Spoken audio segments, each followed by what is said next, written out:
कन्या राशि वालों, कैसा रहेगा 29 मार्च से 5 अप्रैल तक का आपका ये वीक, और मंगल का राशि परिवर्तन आप पे क्या इफेक्ट डालेगा, ये ध्यान से इसे समझिए। सबसे पहले मंगल का राशि परिवर्तन है 2 अप्रैल को। ये आपके छठे भाव और कुंभ राशि से निकल के 7वें भाव और मीन राशि में सूर्य और शनि के साथ जाएंगे, जो साफ तौर पे दिखाता है कि 7th हाउस में थोड़ा सा पहले से डिस्टर्बेंस ऑलरेडी चल रही है, क्योंकि सूर्य शनि दोनों वहां मौजूद है। पिता की स्थितियां भी कहीं ना कहीं कमजोर दिखती हैं, पिता भी कहीं ना कहीं हेल्थ इश्यूज से जूझते दिखते हैं। और अब मंगल वहां आने के बाद में या तो पिता को चोट लगने का, और या फिर आपके, अगर आप महिला हैं तो आपके पति को चोट लगने के भी खतरे बनते हैं, तो ध्यान रखिए।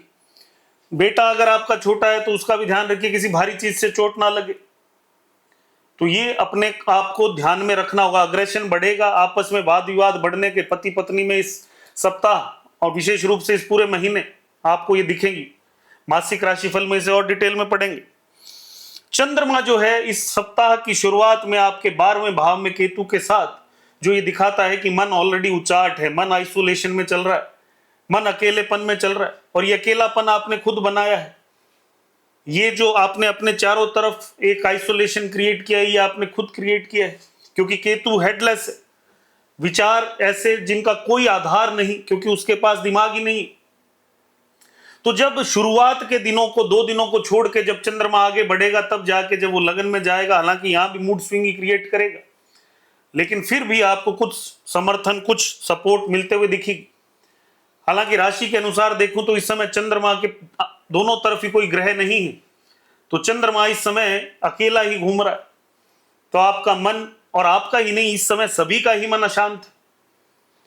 उसके बाद चंद्रमा सप्ताह के अंत में जब दूसरे भाव में तुला राशि में जाते हुए दिख रहे हैं, तो धन की स्थितियां भी कहीं ना कहीं इस समय उतार चढ़ाव, एक दिन जेब भरी है और एक दिन जेब खाली, खर्चा ज्यादा हो रहा है, अनावश्यक हो रहा है, या आप जानबूझ के कर रहे हैं, या आपका खर्चा बढ़ रहा है, या आप ऐसी चीजों पर पैसा खर्च कर दे रहे हैं जिनका कोई आधार नहीं, कोई लेना देना नहीं। अब आपकी हेल्थ की बात कर लें तो यहां पे बुध, मंगल और राहु, हालांकि मंगल राशि परिवर्तन कर लेंगे, लेकिन बुध और राहु शत्रु भी बढ़ा रहे हैं, आपकी कम्युनिकेशन को खराब कर रहे हैं, आपका कर्ज भी बढ़ा रहे हैं, आपका खर्च भी बढ़ा रहे हैं। यानी इस समय जो चीजें चल रही हैं, जो स्थितियां चल रही हैं, वो आपको डिस्टर्ब कर रही हैं। अगर बात करूं मैरिड लाइफ की, लव लाइफ की, तो मैरिड लाइफ के हिसाब से 7th हाउस, 6th हाउस में जो स्थितियां बनी हुई हैं, वो स्थितियां शुक्र खुद अष्टम भाव में बहुत अच्छी नहीं। विशेष रूप से महिलाओं की देखूं तो कहीं ना कहीं हर बात में उनको कुछ ना कुछ इस समय मीन मेक हो रही है, नोकझोंक हो रही है, खटपट बढ़ रही है, जिसपे नियंत्रण आवश्यक है। इस समय पति पत्नी के बीच में थोड़ी दूरियां बढ़ी हुई दिखेंगी, तो उनको नियंत्रण रखना। आपस में किसी को भी आपस में ऐसे शब्द नहीं कहने हैं जो भविष्य में वापस ना लिए जा सके, क्योंकि शब्द कभी वापस नहीं होते, मेरी बात याद रखिएगा। और इस समय राहु और शुक्र दोनों की वो स्थितियां हैं जो इस सप्ताह आपसे कोई ऐसा शब्द कहलवा दे जो बाद में हमेशा खड़ा रहे।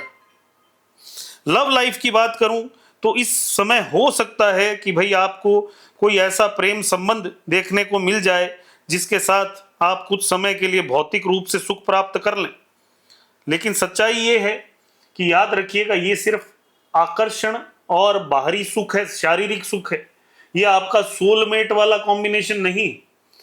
तो ऐसे रिलेशनशिप में अगर आप जा भी रहे हैं तो थोड़ा सा सावधान रहिएगा।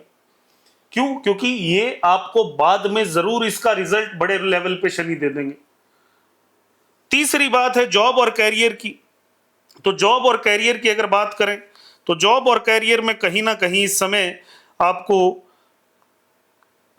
ऐसी चीजें होते हुए दिखेंगी कि आप बड़ा बदलाव तो करना चाहते हैं, आप चाहते हैं मैं मेरा कुछ कर लूं, क्योंकि सूर्य की स्थितियां ऐसी, सूर्य सप्तम भाव की तरफ और फिर अष्टम भाव में अपनी उच्च राशि की तरफ बढ़ रहे हैं। आप चाह रहे हैं मैं मेरा ही कुछ कर लूं, मैं अकल्ट में, ज्योतिष में आपकी रुचि बढ़ती जा रही है, मैं अकल्ट ज्योतिष में कुछ कर लूं, या जो है मैं हटके कुछ करूं मेरे जीवन में, मैं मेरे लाइफ को कोई ट्रांसफॉर्मेशन की तरफ ले जाऊं। लेकिन सच्चाई ये है कि ये बातें कहीं ना कहीं आपको बाद में परेशान करेंगी। तो इस समय कोई बड़ा डिसीजन मत लीजिए, कोई कैरियर में नया बदलाव मत कीजिए। फाइनेंसेस में मैंने आपको बता दिया, एक दिन अच्छा एक दिन थोड़ा डाउन, तो इस समय पैसे को संभाल के रखिए, सोच समझ के खर्च करिए। इस समय आप जो भी खर्च करेंगे अनावश्यक, सप्ताह के अंत में आप जरूर किसी ना किसी कोई ऐसा पैसा खर्च करेंगे जो अच्छा है। जैसे आप फैमिली के साथ रेस्टोरेंट चले गए या बाहर गए हैं, आउटिंग पे गए हैं, वहां पे आपने अच्छा खान पान किया, उस पे आपका पैसा खर्च हुआ तो आपको आनंद आया, परिवार के साथ एक समय व्यतीत हुआ, लेकिन खर्चा वहां भी होता हुआ दिखता है। स्टूडेंट्स के लिए अगर बात करूं तो सीधी सी बात है, बिल्कुल भी ऐसा कोई समय नहीं कि उनको एकदम से कोई बहुत शानदार रिजल्ट मिलने वाले।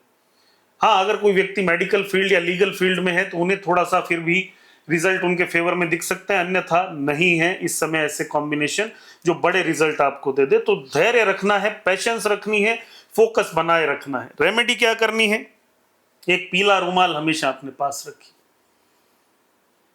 दूसरा, मंगलवार हनुमान जी के मंदिर निश्चित रूप से जाइए और वहां जाके एक नारियल भगवान को चढ़ा के आइए, हनुमान जी को चढ़ा के आइए, अग्निदेव के दर्शन करिए और जितना हो सके कम बोलिए, क्योंकि इस समय आप सिर्फ और सिर्फ क्रिटिसाइज या क्रिटिकल बातें करेंगे जो सामने वाले को आपसे दूर करने का काम करेंगे। तो थोड़ा अपने डिसीजंस को सोच समझ के इस सप्ताह लीजिए। धन्यवाद।